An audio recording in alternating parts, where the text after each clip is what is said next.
Vida longa e próspera comunidade escolar, começando mais um AL Podcast, audaciosamente indo onde nenhuma escola jamais esteve. Eu sou o professor Felipe Fraga, atualmente diretor da Escola André Lempoente, novamente aqui acompanhado pelo meu colega Hidalgo Cálculo.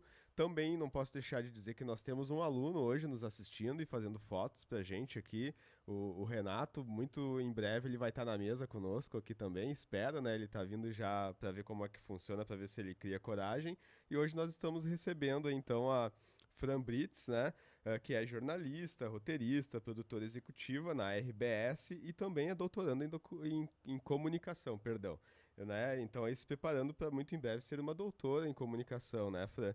A gente já agradece a tua presença, de tu ter aceitado o nosso convite, ainda mais por tu vir ter já esse know-how acadêmico, assim, né, na parte de comunicação, que bem ou mal é o que nós fazemos aqui, né, o podcast, é isso que ele quer fazer. Eu sou professor de linguagens, de língua portuguesa, então gosto muito dessa área de comunicação, por isso que veio a ideia do podcast, junto com o professor Hidalgo, que também gosta muito disso. Antes de passar para o Hidalgo, então, fazer as considerações iniciais e para a Fran, a gente não pode deixar de registrar uma homenagem aqui para o Jô Soares, né, que veio a falecer, então, essa madrugada aí com 84 anos, e que também era um baita comunicador, um cara super criativo, ator, escritor, apresentador, né, no Brasil, pelo menos, um dos mais famosos entrevistadores, né, que é mais ou menos o que a gente faz aqui. Então, fica registrada já aí a homenagem pro Jô, né, ele vai fazer muita falta, mas fica contigo então, Hidalgo. E aí, pessoal, eu sou o Hidalgo Cálculo aqui, mais um episódio do L Podcast, audaciosamente indo aonde nenhuma escola jamais esteve, é isso, né, chefe? Exato. Então tá, feliz que a Fran Britz aceitou nosso convite, aí eu vou passar a palavra para ela.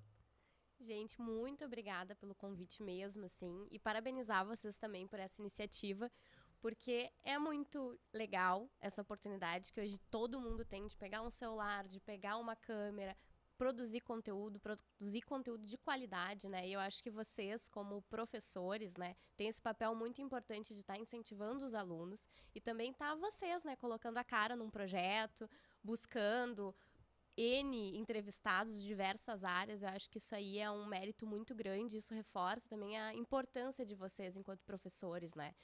Do quanto vocês são capazes de mudar muitas histórias, e isso eu acho que também é o nosso papo de hoje, né? Do quanto a educação muda, né? E eu tenho muito a agradecer, assim, aos meus professores que, como vocês, lá atrás, há 10, um pouco mais que isso, me incentivaram, assim, a hoje ser quem eu sou, né?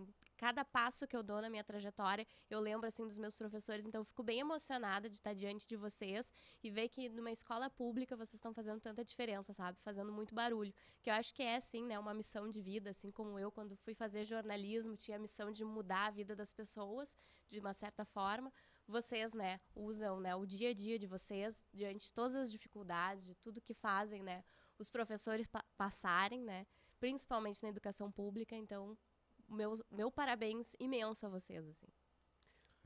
Antes de passar para falar sobre a atuação profissional dela, a gente só tem que citar aqui os nossos apoiadores, que é a ProHub, né, aqui o estúdio ProHub, que fornece, que disponibiliza o espaço aqui pra gente.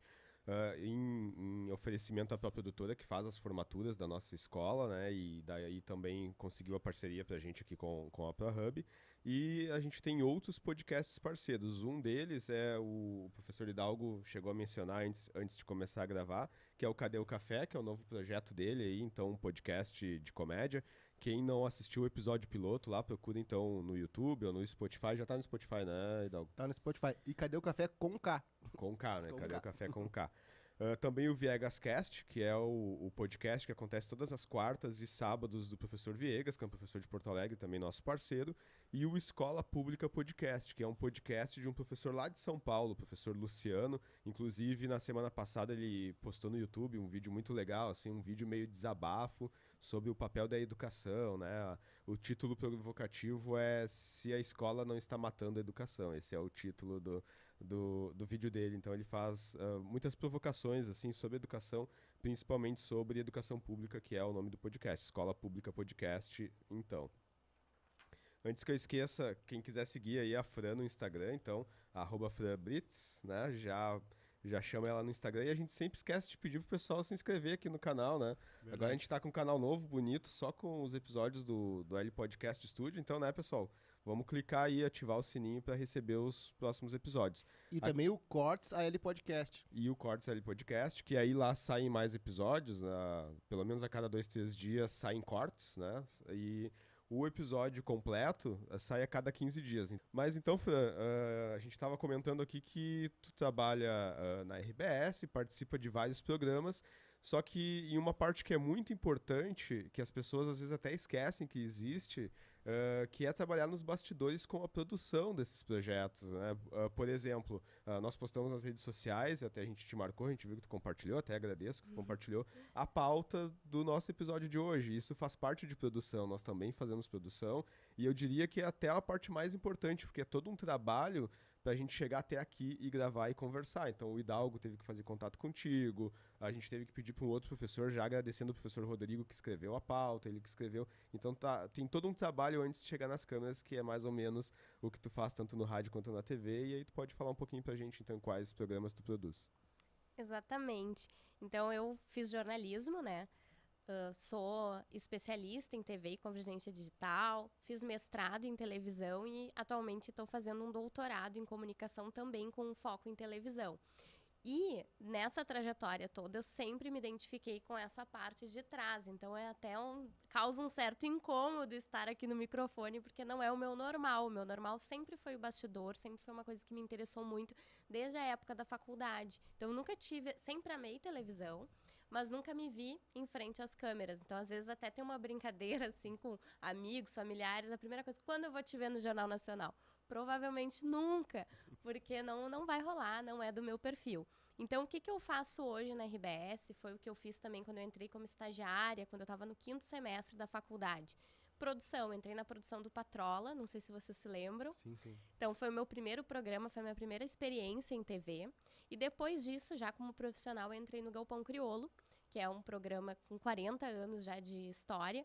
E também, entre os outros projetos, né, que são os novos programas da grade, a gente tem o Posso Entrar, tem o Destemperados, tem os programas especiais, por exemplo, Cleiton e Cledir 40 anos, que a gente fez no ano passado, Galpão Crioulo 40, que também foi esse ano, que foi um especial em homenagem ao programa Galpão Crioulo. E entre outros projetos que vão surgindo também, especial Dia do Gaúcho. Então, todos esses projetos sou eu e a minha equipe que a gente faz. Não sou só eu, né? A produção passa por muitas pessoas, né? A gente tem um diretor, tem um coordenador de produção, a gente tem produtores executivos, produtores de conteúdo. É uma equipe pequena, de umas 5, 6 pessoas ali na produção direta do conteúdo. Mas a gente também tem a equipe de cinegrafistas, operadores de áudio, editores de imagem. Então, a equipe é grande, que trabalha, né, atrás das câmeras, representados, então, pelos apresentadores. E na produção, exatamente, que é a minha área, sim, é uma trabalheira sem tamanho. A gente vai desde, assim, contratação de fornecedores, emissão de nota, logística de hotel, logística de carro. Então, assim, a gente olha que, tá tudo bonitinho, né? Mas o que vem antes é complicado, então tem toda uma questão burocrática que eu até nem esperava. Quando eu fazia faculdade, eu pensava assim, bom, me livrei da matemática, me livrei da física, me livrei dos cálculos, e na verdade não. Hoje tem que estar lá fechando planilha de orçamento, tem que estar lá vendo receita, então não tem tanta matemática assim, mas tem um pouquinho, querendo ou não. E também tem a parte mais legal do trabalho, que é a construção de um programa, que é a gente pensar cada palavrinha que o apresentador vai falar, é pensar qual convidado a gente vai trazer, quais as perguntas. Então, essa é a parte que eu mais gosto, sinceramente. Então, eu gosto muito ali daquela parte roteirista ali do currículo, que é a parte de pensar realmente o que aquele programa vai atingir, qual é o meu público, qual palavra que eu vou usar, se eu usar tal palavra vai dar tal sentido, é o que eu quero. Então, esse tipo de discussão a gente tem, e isso que eu acho que é o mais legal, assim, do meu trabalho, sabe? De depois poder ver na TV, poder ver o apresentador falando, aquele conteúdo que foi pensado com tanto carinho, que envolve muita pesquisa, porque provavelmente antes de vocês me convidarem, vocês também pesquisaram muito, então, a minha história. Então, quando a gente faz a mesma coisa na televisão, vai chamar um convidado, a gente sabe mais da vida dele do que ele mesmo. Eu até, já nessa pesquisa sobre o teu trabalho, eu já quero dar como dica no teu Instagram o vídeo que eu acho que tu fez no Dia das Mães. Eu sei que tu falava sobre a tua mãe, né? Então procurem lá o vídeo, é um dos de vídeos que tu tem, eu acho que é o mais próximo ali no teu feed do Instagram, né? Então quem quiser vai lá e assiste esse vídeo, porque ele é muito interessante. Até entrei lá hoje e curti, né? Vai, que legal. E aquele lá eu fiz ainda que eu sou envergonhada, né? Eu fiz assim só porque era uma homenagem das mães, porque normalmente eu não gosto muito de usar minha voz, não gosto muito de criar conteúdo sobre a minha vida mesmo. Tem um pouquinho, assim, de timidez, né?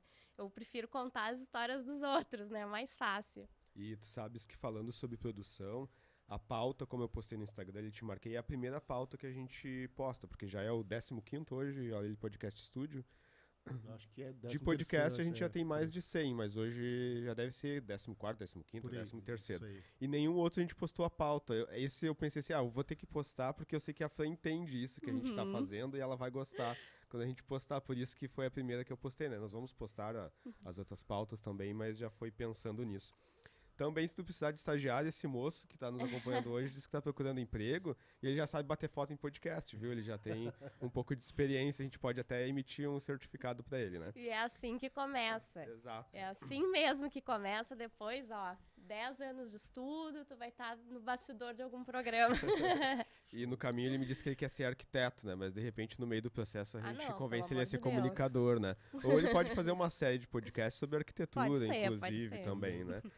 Mas o que a gente quer saber, a gente sempre faz essa pergunta para todos os convidados. Como nós somos um programa de escola, e a gente sabe que os convidados geralmente não estão acostumados a que se pergunte isso nas entrevistas deles, a gente sempre quer saber qual é a escola de fundamental que tu estudou, qual é a escola de médio, e se tem algum professor, né, entre tantos, né, que te marcou e tu quer citar para deixar os outros com inveja de que tu só citou esse, né? Maravilha. Então, a minha trajetória, assim, escolar foi muito ligada ao colégio Marista Graças de Viamão, que é o meu colégio do coração, que realmente, assim, eu acho que se hoje eu sou jornalista e ganho pouco, a culpa é dos meus professores de lá.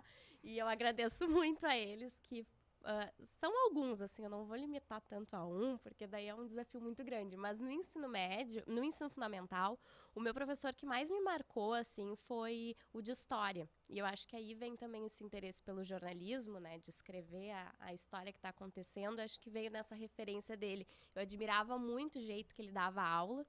E eu acho que aí também veio a minha inspiração de querer dar aula, né, em comunicação. Acho que sempre que eu lembro, assim, vem o professor Sédio na minha cabeça, do carinho que ele tinha, assim, a dedicação de todo ano tá ali. Ele tinha, na época, muita dificuldade de mexer com tecnologia, então ele usava uns equipamentos bem antigos, assim, para mostrar não usava slide, usava, tipo, as folhas. Vocês devem saber melhor do que eu como é que é.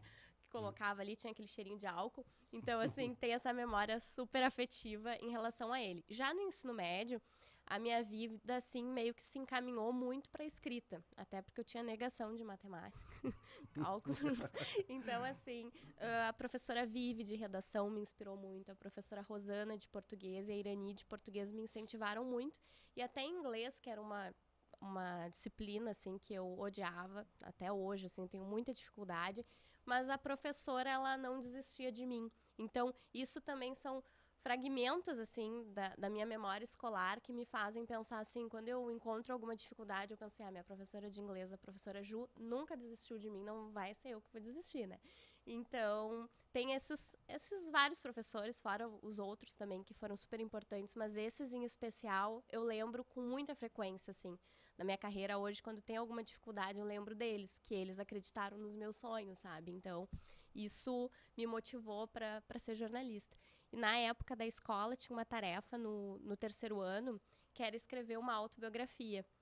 Então, ali também tinha esse exercício, né, de escrever um livro, né, entre aspas, ter essa experiência de resgate, de pesquisar a minha própria história, pesquisar fotos, pesquisar todo esse material e, de uma certa forma, já construir a minha primeira narrativa. Então, o meu primeiro roteiro foi a minha autobiografia no terceiro ano. Então, isso significou muito para mim e eu acho que encaminhou mais ainda a minha ideia, que quando eu decidi fazer jornalismo eu tinha 14 anos. Então, os 3 anos seguintes do ensino médio foi incentivado, foi uma escola que incentivava muito teatro, criação de documentário. Então, foi bem especial, assim, para mim. e como é importante ter esse tipo de atividade em sala de aula para despertar essa questão da comunicação mesmo, assim. Eu sou professor de língua portuguesa, antes de assumir a direção da escola eu estava em sala de aula, e aí eu sempre comentava com os alunos, gente, a gente pode fazer um podcast, pode fazer pauta e tal. Só que até 2018, quando eu saí da sala de aula, já existia vários podcasts, mas ele não era tão popular quanto é agora. E dos motivos pelo qual nasceu o podcast também é para mim poder, de certa forma, voltar para a sala de aula e ter essa experiência com o aluno, de poder trazer alunos como o Renato para ver como funciona, poder gravar com eles, né? Mas então vamos para a questão 3. Então tá, Fran, vamos falar um pouco sobre a trajetória acadêmica, então. A gente gostaria de saber, então, quais foram os teus cursos de graduação, onde foram, se tem alguma especialização. E eu, particularmente, queria saber ali, tu citou convergência digital. O que seria isso? Seria uma coisa da tua graduação específica ou é um curso a mais, um pós a mais teu? Então, eu fiz jornalismo na PUC, foi ali que começou toda a minha trajetória, né? E quando eu saí da graduação, eu queria muito trabalhar em TV, né? Eu tinha tido aquela experiência no estágio, então eu pensei assim, não consegui uma efetivação em televisão, então eu vou ter que me especializar mais. Então tinha uma especialização na Unicinos, acho que ela mudou de nome agora, se for procurar não é exatamente esse nome, mas ela era televisão e televisão e convergência digital. O que era? Tratava muito, assim, do momento da TV que a gente está vivendo até hoje, que são essas inúmeras narrativas que transbordam, né? Então, a convergência digital é tu assistir um conteúdo em televisão, daqui a pouco ele tem um transbordamento numa rede social, tu conseguir seguir assistindo, por exemplo, no Globoplay. Então, são as narrativas transmediáticas que a gente que hoje já faz parte da nossa rotina. Mas quando eu fiz a especialização lá em 2016, ainda era uma coisa muito nova. E até hoje, né, a gente ainda tem dúvidas, né, a gente vai sempre testando qual narrativa funciona, qual ferramenta funciona, se tem que ser conteúdo diferente, está apresentando na televisão, tem que trazer algo diferente na rede social, uma narrativa diferente no site, ou daqui a pouco tu pode estar replicando esse conteúdo. No caso, são formas de interação e consumo após o produto pronto da televisão, no caso. E não necessariamente da televisão, pode ser tudo assim em convergência, de uma forma geral. Não necessariamente o conteúdo principal tem que ser na TV. Ele pode ser um conteúdo completamente pensado, uma coisa entrelaçada na outra, sabe? Entendi. A gente pode estar fazendo um programa de TV com a mesma importância de um podcast, com a mesma importância de uma matéria no site, e todos eles teriam o mesmo valor. E linkar um com o outro, e daqui a pouco o conteúdo também poder ser visto independentemente de um do outro, sabe? A Fran vai ver o programa de TV, ela não tem necessidade de ver o site, mas se ela vê o site, vai ser um conteúdo complementar, que também vai interagir com aquele conteúdo que ela está assistindo. Que torna a vida útil do conteúdo maior. Isso, a vida útil do conteúdo fica bem maior e também dá oportunidade para se construir inúmeros cenários, sabe, de narrativa. Hoje na TV a gente não consegue explorar tanto isso, mas tem filmes que exploram muito bem essas diversas narrativas, com equipes maiores também, e se aproveitam mais também desse elemento da audiência participar, então também divulgam muito como que os fãs, né, criam conteúdos a partir dos filmes, então passa a ser também um conteúdo informativo. Então é basicamente isso a especialização, o que ela tratava, sabe? Então ela me deu uma experiência a mais, assim, um conhecimento a mais para trabalhar em televisão,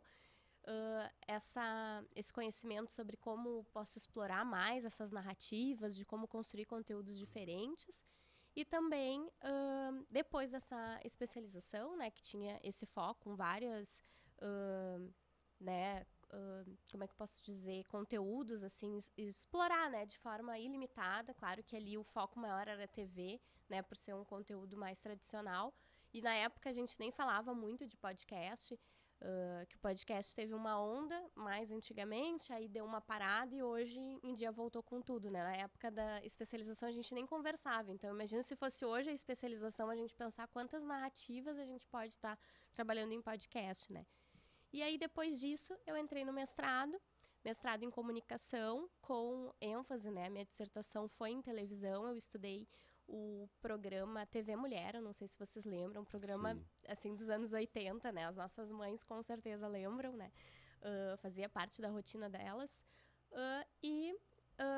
fiz, né, esse estudo, assim, pensando muito na memória afetiva que os conteúdos têm, porque esse programa era dos anos 80, mas em 2016, o canal Viva fez um remake desse programa, bem legal, assim, vale a pena, se tiver a oportunidade de pesquisar, assim. Pegou a Marília Gabriela, que nos anos 80 era apresentadora, trouxe de novo em 2016, então tu vê o contraponto, assim, das imagens, né, ela envelhecendo na televisão, e ela fez uma atualização da agenda feminina. Então, lá nos anos 80, se tratavam alguns assuntos, em 2016 se tratam outros, e em vários momentos se tratam os mesmos, então fica evidente, assim, que a gente não evoluiu tanto socialmente. E, por um outro lado, algumas discussões são bem engraçadas, assim. Tinham algumas discussões, por exemplo,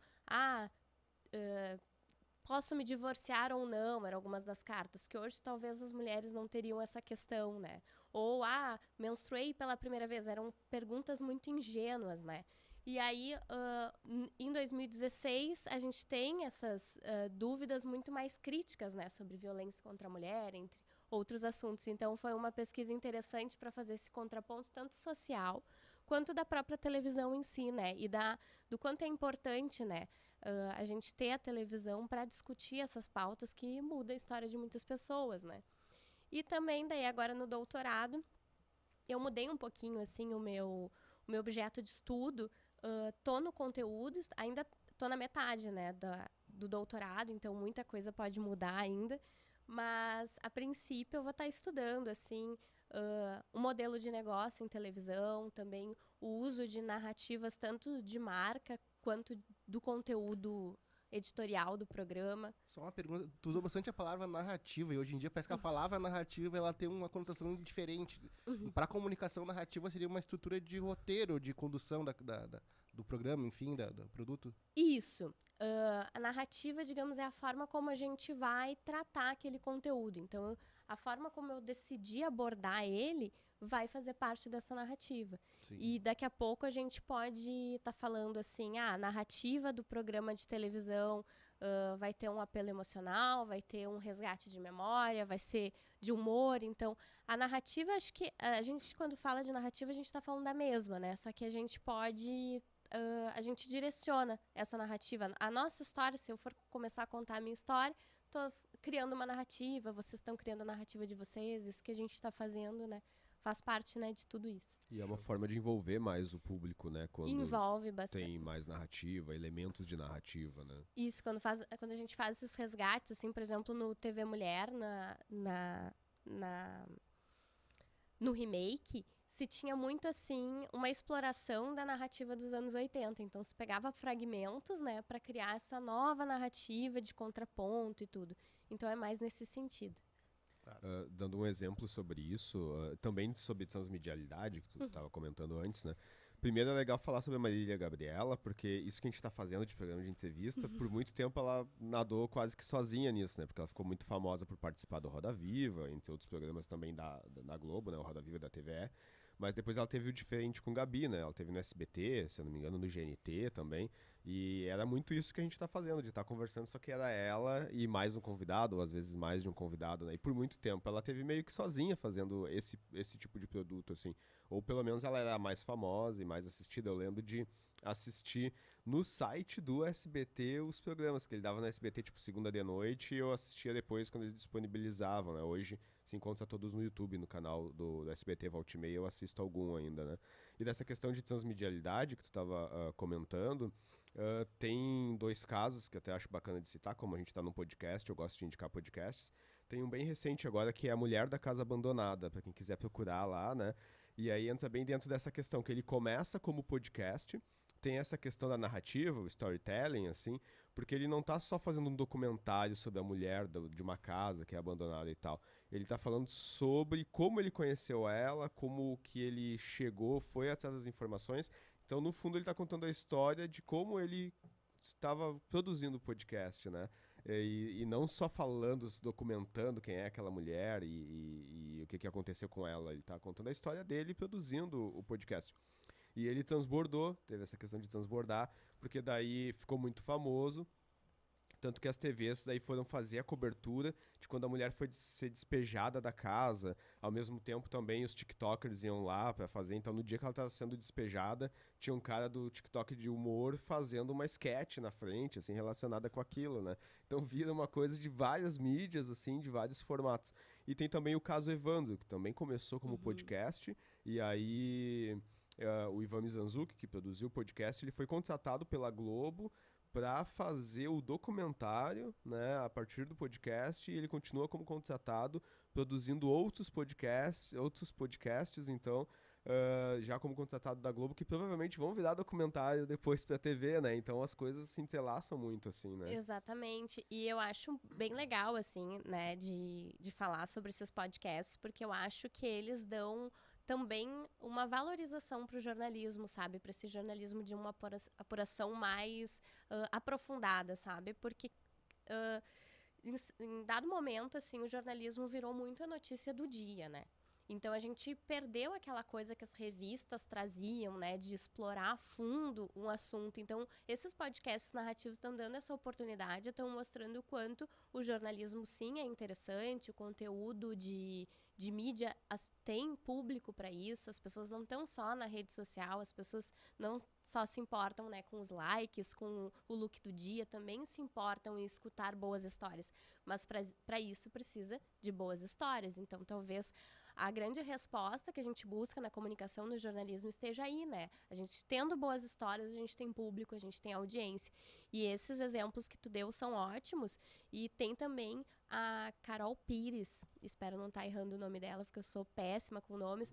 Ela fez um podcast narrativo pela Rádio Novelo, se não me engano, pela Piauí, também foi uma parceria entre as duas. Ela fez sobre o Bolsonaro, então um perfil assim super aprofundado, então também é uma aula assim de jornalismo, né, de apuração e do quanto a gente pode estar explorando N mídias, né? Então, isso faz parte disso tudo, desse transbordamento.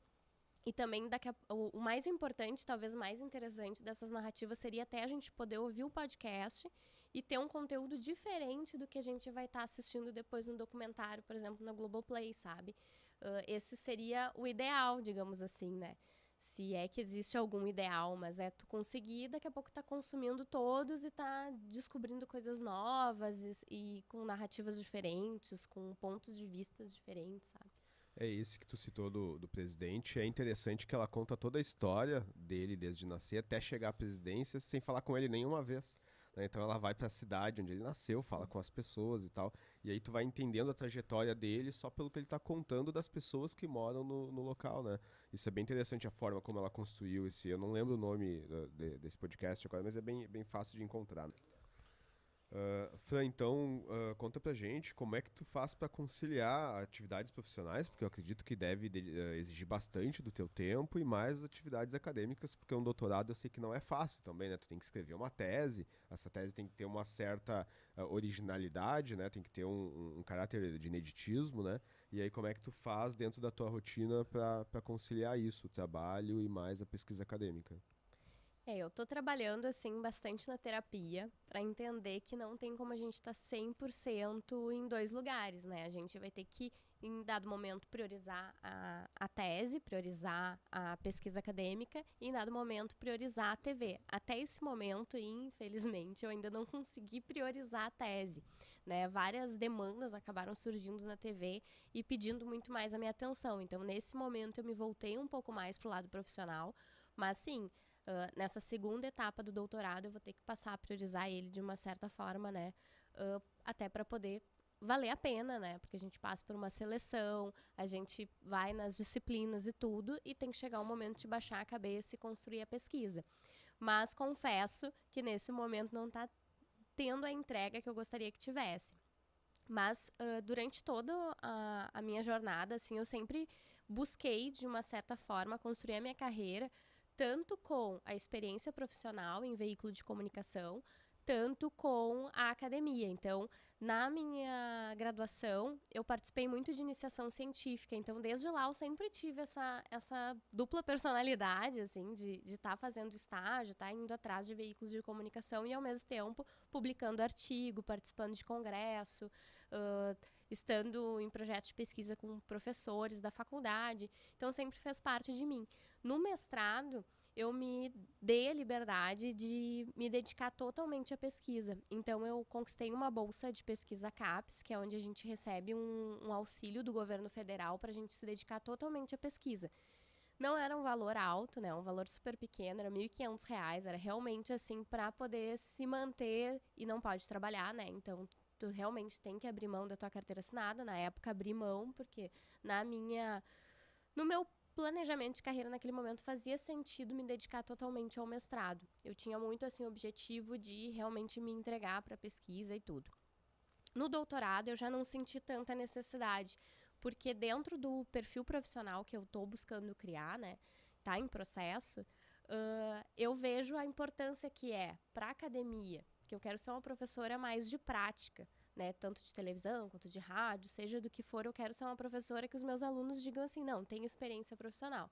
Ao mesmo tempo, eu quero que no veículo de comunicação, né, que eu consiga ser vista como uma pessoa que pensa, que estuda, que conhece outras coisas e não só ali o nosso dia a dia. Então, estar numa pós-graduação, estar num doutorado também abre muito leque, né? A gente perde muito, assim, preconceitos, a gente perde muito, assim, limitações que daqui a pouco ali no dia a dia, fazendo um roteiro, talvez uma palavra não chame atenção, mas quando tu tá numa discussão do doutorado, tu sabe que aquela palavra ali, ela significa muito mais coisa do que só uma palavra. Então, isso para mim faz bastante diferença. Então, dificilmente eu vou conseguir deixar um lado ou outro. Eu não vou conseguir fazer essa escolha, espero não precisar nunca fazer essa escolha. Então, não é fácil, né? Então, a gente sempre vai ter que priorizar um lado, mas eu acho que tem sim como conciliar e super indico, assim, para quem quiser fazer essa jornada dupla. Não é fácil, realmente. Às vezes a gente tem que abrir mão de algumas coisas que são importantes, ficar mais tempo com o namorado, com o marido, com a mãe, com os sobrinhos. Às vezes a gente fica um pouco ausente, mas vale a pena, sabe? Depende muito do que a gente quer para a carreira. Da mesma forma que também tem colegas que se dedicam só para pesquisa acadêmica, são super felizes com isso, se dão super bem, né? Na academia a gente lida muito com pontuação também, com pontuação de artigos. Então, quando tu tá no veículo de comunicação, nem sempre tu consegue pontuar tão bem. Então, vai muito, assim, do que a pessoa quer, né, para sua carreira. Eu gosto do estilo que eu tô levando, mas pode ser, né, que futuramente, né, um caminho chame mais do que o outro, né. E no doutorado, a linha de pesquisa, ela entra pela semiótica ou ela entra mais pelo social? Assim, qual é a linha de pesquisa que tu tá abordando mais? A minha linha de pesquisa, ela é mais de processo, né, de como... mais assim, não chega a entrar numa rotina produtiva, mas ela é mais assim na parte prática da mesma forma, assim, o social ele entra, porque a minha pesquisa, por exemplo, eu vou buscar pesquisar a particularidade de cada região do Brasil, assim, do como as emissoras regionais são importantes para nossa identidade. Então, vai permeando, assim, né? Mas eu não faço um estudo tão aprofundado, assim, social. Ela vai entrando na minha pesquisa, mas o principal da pesquisa é a prática jornalística de conteúdo. No caso, teu perfil profissional teria uma curadoria teórica, muito bem embasada, e ainda assim uma dinâmica por ter essa experiência na prática, né? Que seria uma coisa bem diferenciada. Exatamente, tu conseguiu resumir melhor do que eu o que eu estava tentando explicar, assim. Eu busquei ser esse profissional que talvez não seja a melhor produtora do mundo e nem a melhor acadêmica do mundo, mas que una, né, características de uma área e da outra, e isso é num profissional diferente. Eu realmente me considero, assim, diferente nesse sentido de conseguir, assim, fazer reflexões que, se não tivesse academia, eu não conseguiria no meu dia a dia, sabe? E eu me sinto bem mais feliz pensando que cada conteúdo, cada texto que eu escrevo, ele tem uma reflexão ali por trás, sabe? Não querendo dizer que quem não tá na academia não reflete, com certeza reflete, mas eu acho que o pensamento é um pouquinho diferente quando tu tem um olhar acadêmico, sabe? Espero que isso seja bom, né? E é importante para quem trabalha na comunicação ter um profissional ali fazendo a curadoria, como disse o Hidalgo, que tenha uma formação para saber que existe um impacto do conteúdo que está sendo produzido, né? E ao mesmo tempo também das pessoas enxergarem que tanto a comunicação, que faz parte das linguagens, também existe um método científico naquilo, né? De uma pesquisa científica. Não é só ligar um microfone e uma câmera e sair fazendo sem nem pensar no impacto que aquilo teve, né?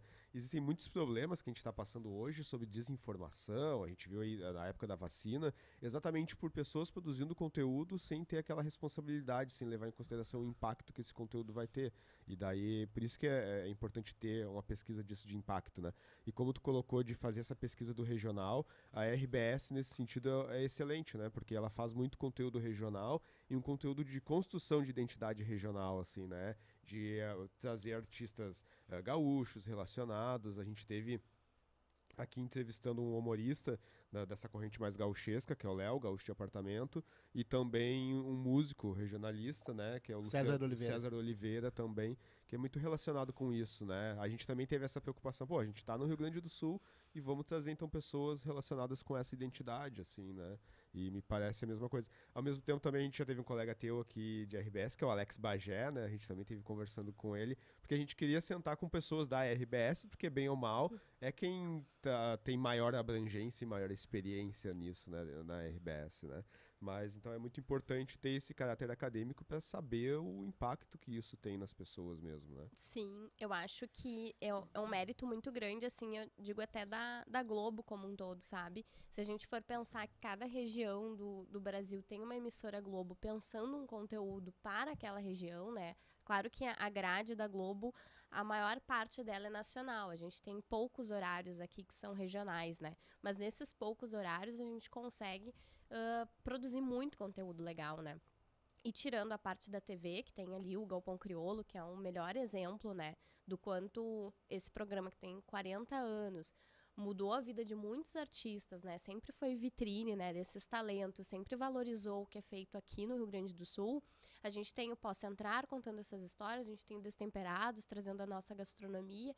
E fora isso também as nossas rádios, né? Que daí é programação o dia inteiro, né? Então tem uma valorização, o Grupo RBS, né, como um todo, tem uma valorização muito grande pelo que é daqui, né? A gente tem lá o Jornal Zero Hora, Diário Gaúcho. Então é bem legal, assim, essa produção de conteúdo pensando em quem é daqui. Mas claro, né, a gente não pode perder também essa linha, né, de Brasil também, que é importante a gente também consumir, né, conteúdos de lá. Mas eu digo assim do quanto, né, isso que tu falou, assim, de ter pessoas pensando no conteúdo, sim, principalmente na TV, assim, que eu tenho, né, voz, assim, de dizer não é assim mesmo que funciona, nenhum conteúdo passa, assim, só por uma pessoa, sabe? Antes daquele conteúdo ir pro ar, passa por 5 aprovações, então, assim, dificilmente se comete algum erro, não é um erro proposital, sabe? Aconteceu alguma coisa que aquele erro foi pro ar, porque é muito pensado, muito elaborado, se pensa muito no impacto, se reconhece o alcance que se tem, sabe?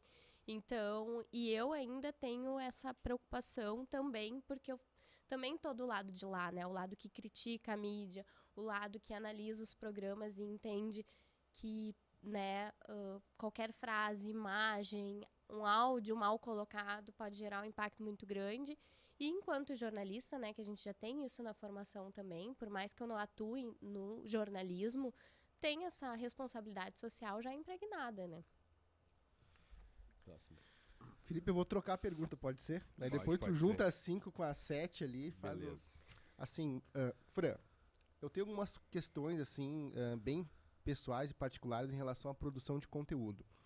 Dá pra ver que tu ama a televisão, tu queria trabalhar na televisão, hoje tu tá lá, também tem a questão do teu doutorado, tem a parte teórica, tu tem a parte dinâmica ali da prática. Mas como é que funciona hoje? As televisões estão pensando como a situação de a web ser concorrentes dela. Tu antes comentou em relação ali à convergência digital, e eu fico pensando assim, como elas têm trabalhado nisso, assim, eu me pergunto, por exemplo, por que não tem podcast na TV? Isso eu fico pensando, não funciona? Outra questão é, por que talvez, por muito tempo, as televisões tinham restrições, por exemplo, liberar alguém para ir a outro local? Porque quando tu aceitou, eu fiquei pensando, pô, será que eles vão autorizar que tu venha até aqui? Não sei se hoje tem essa restrição, mas alguns anos atrás tinha isso. Então eu fico pensando assim, tua paixão pela televisão e como tu enxerga isso, quais são os aspectos que estão mudando, e o que é positivo para a televisão de pegar da internet, da web, assim, eu vejo, parece, assim, uma certa resistência da parte dos grupos de televisão em se, vamos dizer, se transformar ou se agregar algumas coisas de produtores de conteúdos do YouTube. Parece que tem uma resistência, porque não funciona mesmo ou porque é uma coisa de saudosismo da televisão? Como funciona isso? Olha, eu vou te dizer que é muito relativo, sabe? Eu acho que a gente já teve tempos na televisão que tudo era muito mais engessado. Eu acho que hoje a gente tem uma liberdade maior, assim, de exibir conteúdos diferentes, de produzir conteúdos diferentes. Daqui a pouco tá pegando um conteúdo do YouTube e exibindo na TV também. Eu acho que vai muito, assim, do perfil da empresa, o perfil da televisão. E também eu acho que vai do conteúdo, daquilo que a empresa acredita, né? A gente faz inúmeras pesquisas de audiência, do que a TV acredita que o público que a assiste vai se interessar. E tudo na TV, assim, as transformações elas são muito lentas, né? Porque é uma televisão tem 70 anos, então já tem o seu público ali que está diariamente, que usa a televisão já como uma forma de cotidiano, então já se tem uma audiência que é fixa, que é aquela audiência fiel. Então, se tem um medo de perder essa audiência fiel. Então, toda transformação que a TV passar, daqui a pouco não existe uma restrição para passar podcast na TV, mas talvez já há 5 anos, equipes, né, que não é nem a minha área, porque a minha área é de execução e exibição. Daqui a pouco tem uma área lá de planejamento que já está há uns 5 anos pensando, a gente bota ou não bota podcast no ar? A nossa audiência tem tantos por cento que gosta, tem pesquisas, né? Então, é tudo baseado muito em pesquisa. Então, tem times, né, nas empresas que estão pensando, vale a pena a gente colocar, vale a pena arriscar esse conteúdo, vale ou não vale? Então, a internet ela é muito mais rápida, né? Ela é muito mais dinâmica nesse sentido. Então, para um conteúdo ir para a TV, ele passa muito tempo ali amadurecendo. Então, é mais nesse sentido, sabe? Mas na minha geração de TV, eu vejo que a gente tem muita liberdade, assim, do que a gente vai exibir, o que faz sentido. Mas, assim, uma grande transformação de ter um podcast, assim, vai passar por várias áreas, várias aprovações, vários entendimentos, assim, do que faz sentido ou não. E eu acho que a tendência é que cada vez, assim, essas fronteiras vão se diminuindo, sabe? Cada vez mais a gente vai ver o conteúdo de TV na internet, que antes a gente nem via, né? Era o conteúdo da TV, era da TV. Amarradinho ali. Hoje a gente já vê o conteúdo da TV no Instagram, a gente já vê os próprios programas, tipo o BBB super, aproveitando a onda das redes sociais, colocando fragmentos dos programas. Então, esse pensamento ele vai mudando, vão sendo feitos testes, então vai funcionando, mas vão fazendo. Então, daqui a pouco a gente pode ter um podcast na TV. Não existe um não, né? Existe, né, estudos que vão dizendo qual o momento certo ou não de testar as coisas. E já existem alguns movimentos nesse sentido, né? Por exemplo, eu citei o caso Evandro, que ele acabou vendo um documentário, um programa de TV. Mas na Globo News existe o Papo de Política. O Papo de Política nasceu como podcast e hoje daí eles fazem com vídeo na Globo News. Tu assiste ele na Globo News, se tu quiser. E também já teve o Caminho Contrário. Então, esse é um exemplo de podcast que virou um programa de TV. E também tem o Caminho Contrário, um programa de TV que virou podcast. O Roda Viva, da TVE, ele sempre foi um programa de TV, mas eu consumo ele como podcast. No meu tocador de podcast, ali eu escuto ele, né? Então, já tem alguns movimentos nesse sentido. Há outros movimentos também que já ocorreram. Por exemplo, eu escuto sala de redação. Só que o sala de redação, se eu for escutar no rádio, se eu perder o início, eu já não pego o início. Aí eu tenho que ir lá no YouTube, porque no YouTube dá pra voltar ele e pegar desde o início, mesmo que ele esteja já ocorrendo, né? Então já é um movimento do rádio que foi pro YouTube. É um programa da RBS que dá pra escutar no YouTube. Eu acabo escutando no YouTube exatamente por poder botar no início e tal, lá e retornar. O que eu sinto falta, por exemplo, eu gostaria de escutar o Jornal do Almoço, porque o Jornal do Almoço ele traz a notícia fresca ali, quase hard news, assim, né? E aí se tu perde na TV, tu já não consegue pegar, né? Tu tem que, de repente, eu nem sei se disponibilizam pelo login da RBS, mas o Jornal do Almoço eu gostaria de ter ele como podcast e de ter ele no YouTube, porque muitas vezes eu perco o início do Jornal do Almoço e a gente perde aquilo que tá acontecendo. Aí tem que esperar ele cair no YouTube, alguém disponibilizar, né? Ou ir pro site da RBS, que pelo menos alguns trechos a gente pega, né? Mas eu acho que em algum momento ele vai acabar também ficando disponível no YouTube pela própria RBS, eles já tem esse movimento, né? A gente já tá bem mais livre, assim, nessas questões, assim, sabe? A gente ainda tem muito peso da nossa própria plataforma, que é a Globoplay, né? Então, os nossos conteúdos vão pro ar, assim, a Galpão exato. Crioulo foi pro ar, ele vai ser imediatamente lançado lá na Globoplay, vai ser no site do programa. Então, ainda a gente trabalha com essa dinâmica, mas nada impede que daqui a pouco, a gente... acho interessante ter um podcast do Galpão Crioulo, ter um podcast do Jornal do Almoço, lançar isso. Não existe um não, sabe? É tudo uma questão de iniciativa, de oferecer, de entender que vai ter público para aquele conteúdo, que o público... o Jornal do Almoço tem seu público fiel, mas daqui a pouco a gente pode estar conquistando uma audiência daqui a pouco mais jovem, que não vai estar assistindo TV meio-dia, vai estar consumindo podcast às 3 da tarde. Né? Então, eu acho que a gente está num momento que é muito livre, né? Que toda proposta ela é bem-vinda e aí a gente vai ir, né, entendendo se é possível ou não fazer, né? Sabe por que eu pergunto isso? Porque existem muitos comunicadores que recentemente saíram do grupo RBS e muitos deles muito bem sucedidos na web, assim, fazendo podcast, fazendo live, fazendo programas.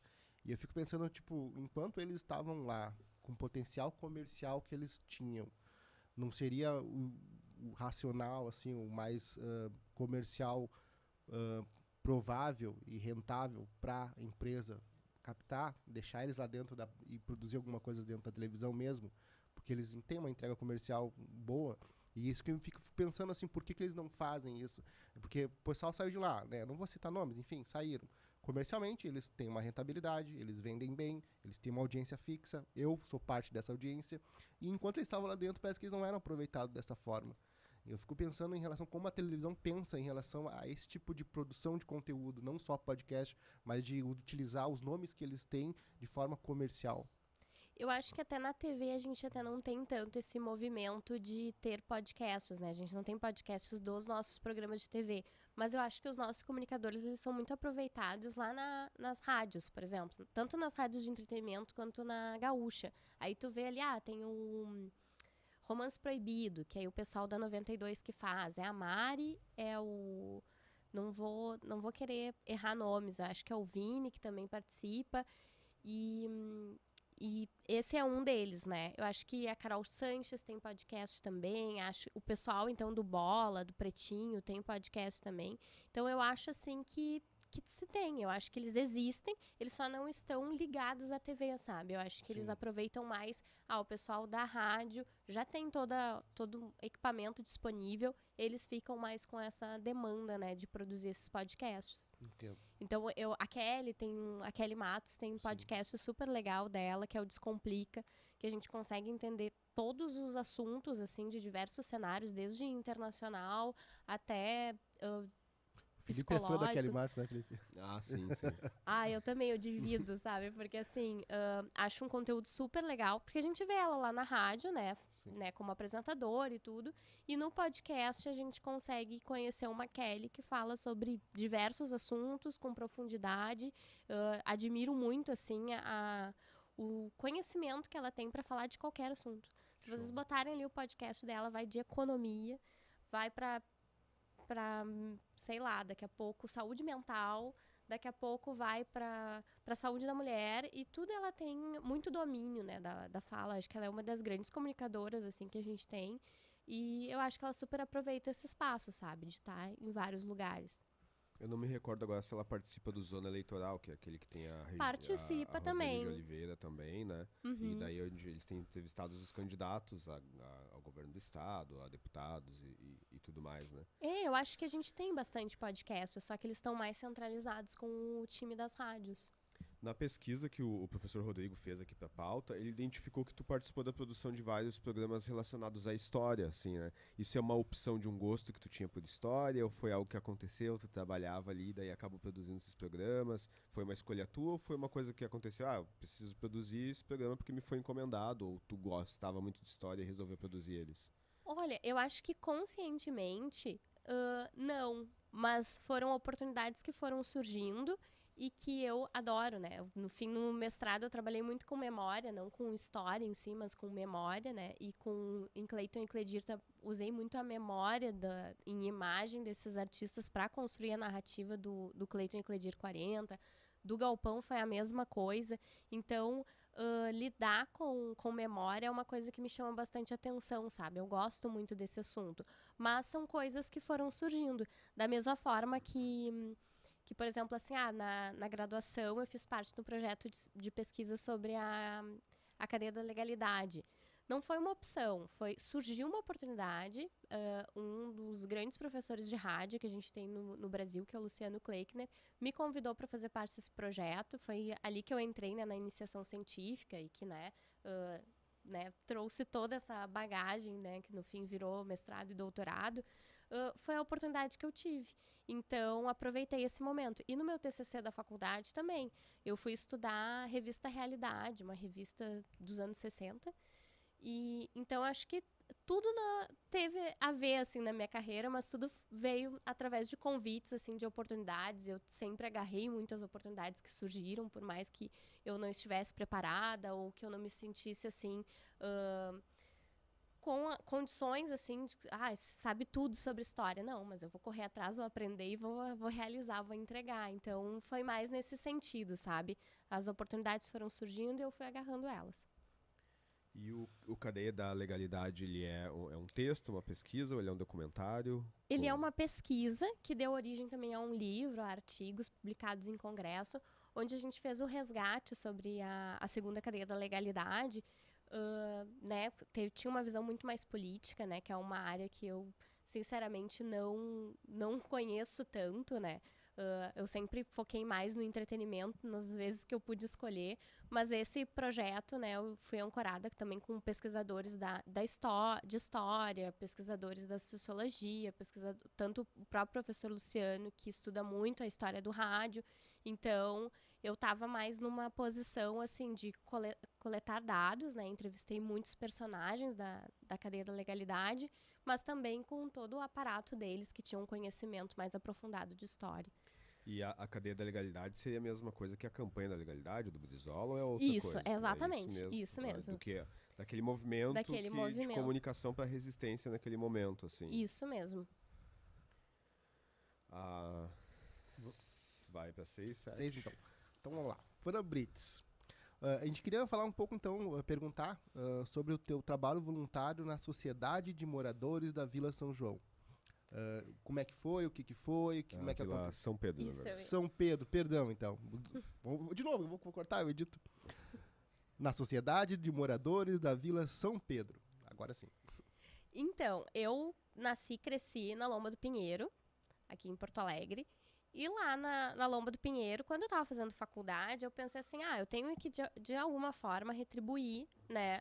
Que eu sempre me considerei uma pessoa muito privilegiada, né? De primeiro estudar numa escola que me deu várias oportunidades, depois ir para uma universidade, que eu fiz jornalismo na PUC, que também me deu uma série de oportunidades, e eu me pensava assim, sou muito grata por tudo isso, faço valer a pena cada dinheiro investido ali pelos meus pais com dificuldade, e eu preciso, de alguma forma, retribuir isso para o mundo.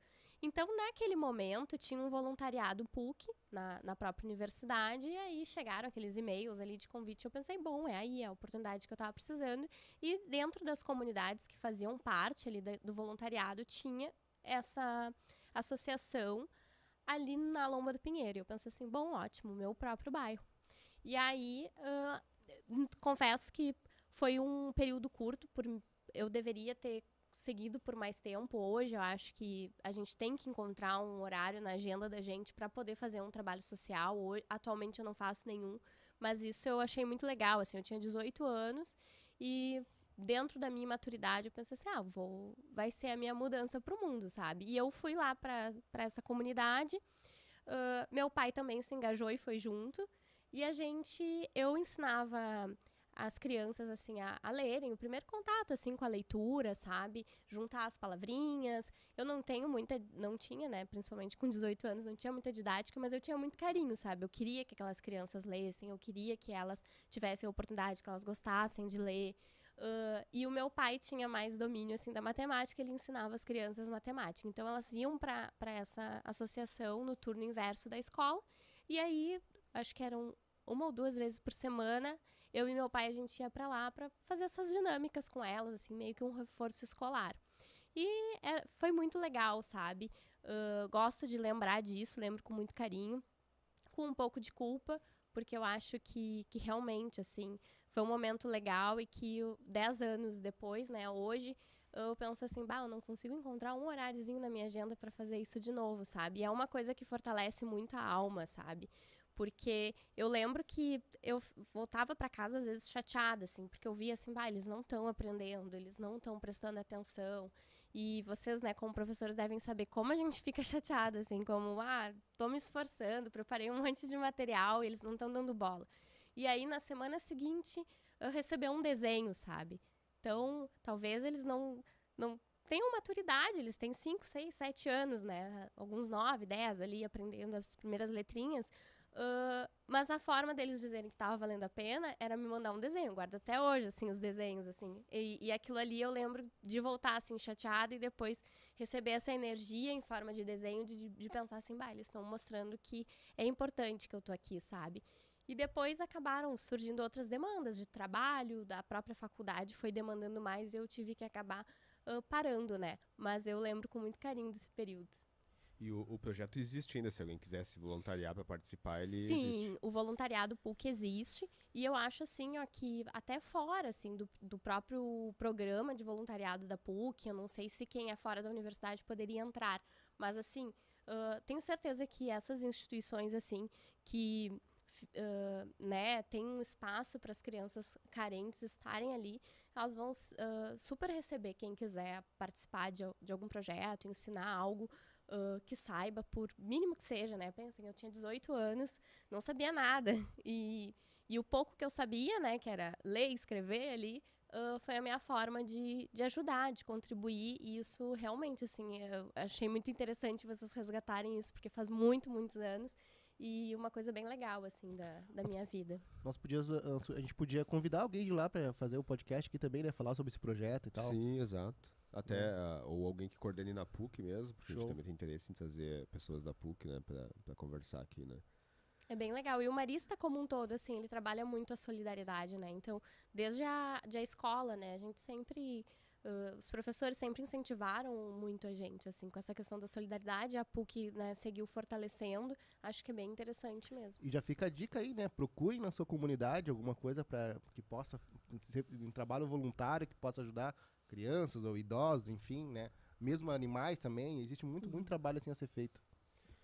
Fran, então, se digamos assim, o Renato assistiu o episódio agora e ele daí desistiu da arquitetura e ele quer ser comunicador, né? Não, quero gravar podcast, também trabalhar na TV e tal. Quais são as dicas que tu daria, né? O próprio projeto de podcast da escola, ele também, um dos motivadores dele é porque quando a gente estava em sala de aula, os alunos perguntavam, senhor, no que eu vou usar isso, né? E aí depois, quando eu virei diretor da escola, eu também comecei a pensar, a gente tem que ter aplicações práticas do que a gente faz na escola. E como a minha área era linguagens, foi uma das coisas que eu pensei. Vamos trilhar o caminho, né, pra gente poder dizer para eles quais foram as dificuldades que a gente encontrou, quais foram os obstáculos, né, pra gente poder dizer, não, se tu quiser ser um comunicador, tu quiser produzir podcast, programa de TV, é isso que tu vai fazer e vai chegar num determinado momento que isso aqui vai ser uma dificuldade, como é que tu pode transpor, né? Então, quais são as dicas que tu dá para quem quiser entrar pelo mundo da comunicação ou mesmo que se quiser ser um pesquisador de comunicação, né? Que também é a outra função que hoje tu tem, digamos assim, né? Então, quais são as dicas que tu dá, assim? É o cara criar um canal no YouTube, é ele criar um podcast, ou é ele ler, ele esperar para fazer a faculdade e depois decidir? Qual é o caminho que tu acha que ele deveria trilhar?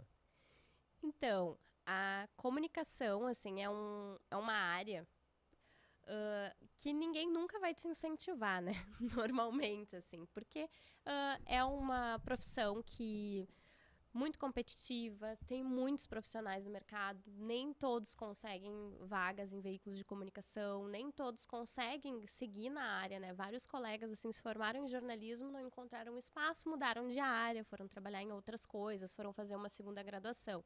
Então, e eu brinco sempre, assim, né? Porque ninguém nunca sonhou, assim, que eu fosse jornalista. Os meus pais sonhavam outras coisas pra mim.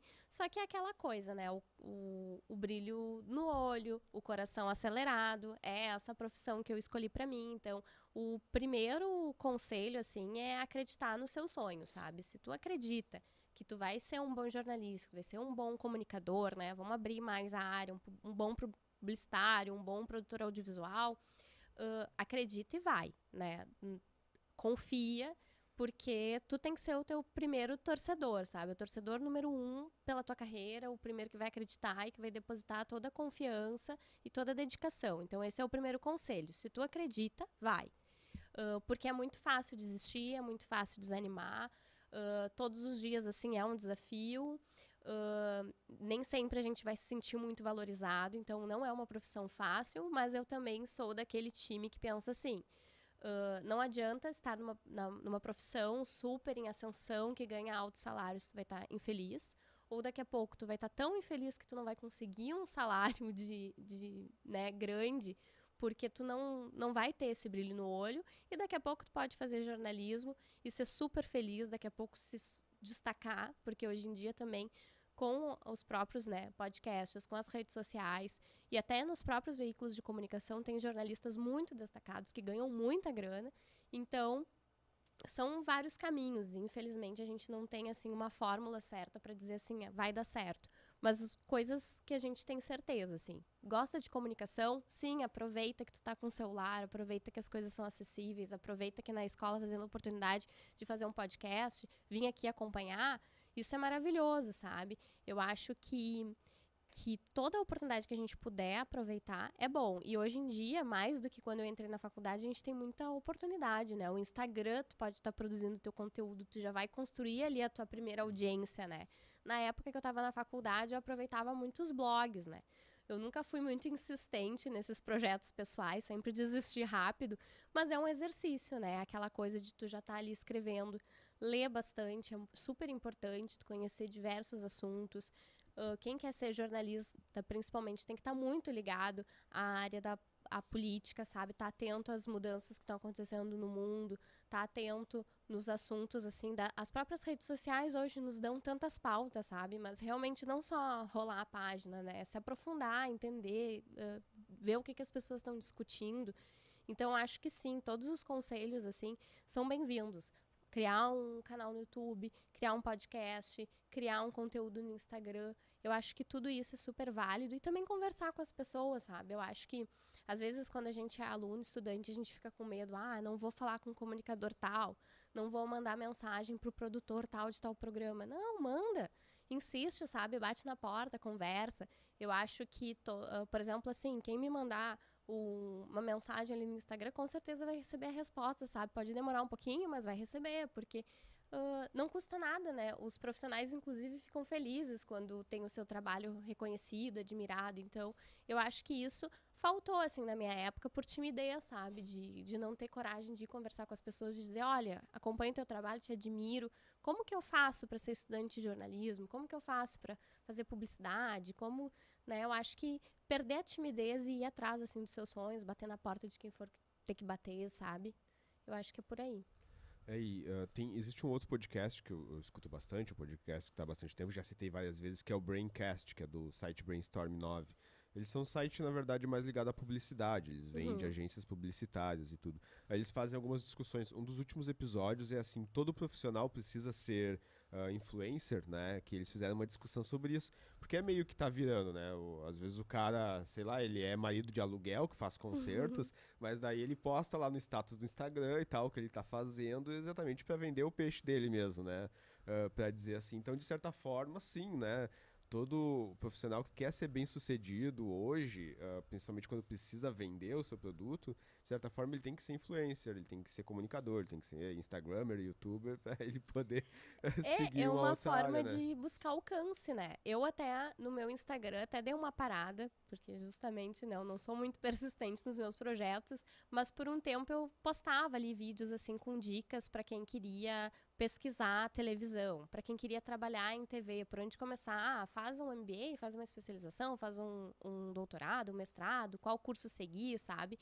Isso, e tinha interação, assim, o pessoal realmente tinha dúvidas e queria saber mais sobre isso. Acabei largando, assim.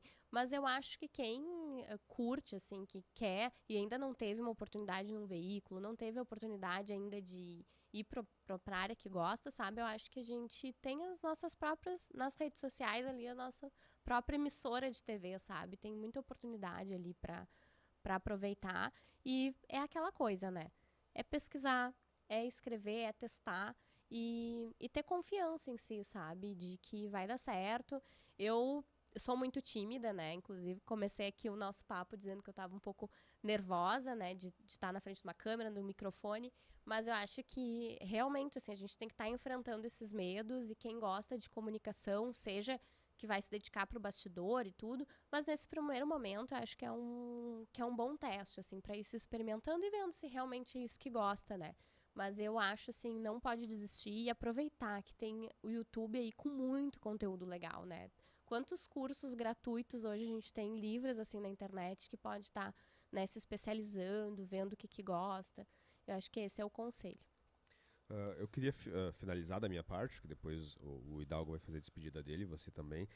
Mas chamando a atenção exatamente para essa parte de produção. A gente começou falando sobre isso, mas o quão importante é, né? Não só a produção de escrever pautas, escrever textos, de bater fotos, né? Mas também a produção técnica também. Então, nem sempre a gente cita, mas a gente sempre tem um técnico aqui nos bastidores nos consolando. Hoje, que é o Guilherme. Isso aqui não acontece sem ter o técnico, né? Até a troca de telas, para quem tá vendo. Aí nós temos 3 câmeras, ali ele tem que estar fazendo a troca, a regulagem dos microfones antes. Quando a gente vem gravar aqui, nem sempre a gente sai com fotos, hoje a gente vai sair com bastante fotos, porque o Renato também está ali fazendo as fotos. E como é importante ter esses profissionais que não estão em frente às câmeras, mas que não acontece o trabalho de quem está ali, né? Então, não é com a mesma qualidade. Eu lembro, teve um dos convidados que a gente veio, o Alex Bagé mesmo, né? A gente ficou só com as fotos das câmeras, porque a gente não conseguiu alguém para vir fazer as fotos e a gente acabou esquecendo de fazer. Então, como é importante o profissional dos bastidores, e nem sempre é o profissional valorizado ali, porque não tem aquela coisa midiática de estar em frente às câmeras, de ficar famoso e conhecido, né? Mas então o Hidalgo faz as despedidas, depois a gente passa pra Fran. Eu queria me despedir fazendo 2 perguntas rápidas. Primeiro, a Fran Brits já se considera uma professora? Então, isso é bem difícil, sabe, de responder, porque assim, já tive a oportunidade de dar aula em alguns momentos, inclusive na URGS, né, durante o meu mestrado, né, tem o estágio docente, onde a gente, né, dá as aulas e tem a oportunidade de ensinar ali os alunos, todas as técnicas e tudo, mas eu acho que não. Eu ainda estou, assim, num processo de evolução, tanto na parte acadêmica quanto até de profissional, sabe? De reconhecer, assim, que eu não preciso saber tudo para poder ensinar, que o que eu já sei é o suficiente. Então, também tem um processo aí de aceitação, que a gente nunca vai estar pronto, porque se a gente pensar assim, só vou pegar o microfone quando eu estiver pronto, nunca vai estar pronto, sabe? A gente nunca vai achar que tá, né, no nível, né? A gente, às vezes, coloca a régua muito alta pra gente, e pros outros a gente, vai, a gente apoia, né? Os amigos, a gente diz, vai, mas quando é pra gente, a gente não vai muito, né? E nesse sentido também, eu acho que eu tô numa construção pra ser uma professora, cada vez mais me sinto mais segura pra isso. E eu acho que até enquanto profissional, como produtora, que eu já sou uma produtora, sou contratada como produtora, eu acho que a gente sempre tem o que aprender mais, sabe? Então eu diria assim que hoje na minha carreira eu já sei muito mais do que quando eu comecei. Mas ainda falta muito para eu chegar onde eu quero, sabe? E no doutorado tu tem orientandos do mestrado, tu não tem que fazer orientação de ninguém? Não, a gente até pode fazer orientação de TCCs, mas o que é obrigatório, assim, é o estágio da disciplina, né? Sim. De também dar aulas, né, no doutorado. Mas isso vai também tanto do aluno, se ele quer orientar TCC, até da própria oportunidade. Se tem aluno que vai estar estudando o teu mesmo campo de pesquisa, né? E a última pergunta, então, para me despedir, é se a Fran Brits é gremista ou colorada? Então, essa é uma dúvida que até eu tenho, sabe? Eu não sou muito ligada no futebol, mas, assim, boa parte da minha vida fui gremista. Hoje em dia me identifico muito com o Internacional e esses dias conversando até com meu namorado, a gente chegou na conclusão de que eu gosto de todas as vezes que o Internacional faz as manifestações no Beira-Rio, sabe? E ele acha que eu virei casaca por causa disso. E acho que faz sentido, sabe? Eu me identifico bastante com o clube nesse sentido. Acho que ele é bem participativo, se comunica em momentos, assim, importantes de discussões sociais. Então, acredito que hoje em dia eu sou colorada. Grato, então, desde a abordagem que a gente entrou em contato, eu que faço a parte, então, ali no Instagram, sempre foi muito solícita, em nome da escola, eu agradeço, e particularmente também, que foi um feedback muito bacana da tua parte, tá bom? Ai, muito obrigada, agradeço muito o convite. Como eu falei ali no começo, admiro demais a profissão de vocês, a disponibilidade de vocês estarem aqui, né, fazendo essas atividades, incentivando, né, os alunos a estarem participando também disso tudo, e que comentou ali, né, que eles perguntam, mas onde é que a gente vai usar? Eu acho que isso é uma pergunta de todo aluno, né? Onde que a gente vai usar isso? E a gente usa, sabe? Esse é o meu conselho para os alunos de vocês que estão vindo. Escutem os professores, porque a gente usa e tudo, assim, se torna referência, sabe? Que baita oportunidade se eu pudesse ter tido no meu período de escola a oportunidade de estar num podcast, produzir um podcast, observar um podcast, sabe? Eu acho que é um mérito, sabe? Vocês já vão de certa forma, vocês já estão incentivando eles a serem comunicadores, ou daqui a pouco, é engenheiro, mas vai ter uma condição de falar sobre o seu trabalho de uma forma diferente porque treinou na escola, sabe? Eu acho isso muito bacana, então, mais uma vez eu agradeço, e também eu adoro falar sobre o meu trabalho, eu tenho muito orgulho da minha profissão, sabe? Da nossa luta, né? De quem trabalha com comunicação, então é sempre bom ter a oportunidade de dividir essa experiência. E que bom, né, que vocês me deram esse espaço. Obrigada mesmo. Fran, eu sempre também faço convite para ir conhecer a escola, né? Então, a nossa escola é bem próxima ao centro de Canoas, ali. Entrou em Canoas, logo em seguida tá na escola. Então, se tu quiser ir conhecer, dentro da tua pesquisa, se tu quiser também fazer alguma coisa lá. A gente tá tentando montar um estúdio também, porque hoje a gente tem demanda de convidados, né? E que nem todos a gente vai conseguir trazer aqui no estúdio. Então, a gente tá fazendo um lá para poder ter uma produção maior. Inclusive, se tu tiver na faculdade pessoas que precisam fazer o TCC ou mesmo a dissertação de mestrado sobre uma experiência de comunicação, se quiserem ir lá também fazer uma pesquisa conosco, nós estamos abertos a pesquisadores também, né, para saber como é que está acontecendo o podcast, como é que surgiu e tudo, né? Então, quando passar por Canoas, quiser fazer uma visita lá pra gente, é só avisar o Hidalgo pelo Instagram ou pega os nossos contatos. Fica o convite, então, para te ir lá conhecer a nossa escola, né? Agradeço novamente, encerro por aqui e vida longa e próspera a todos. Eita, tchau, tchau, pessoal.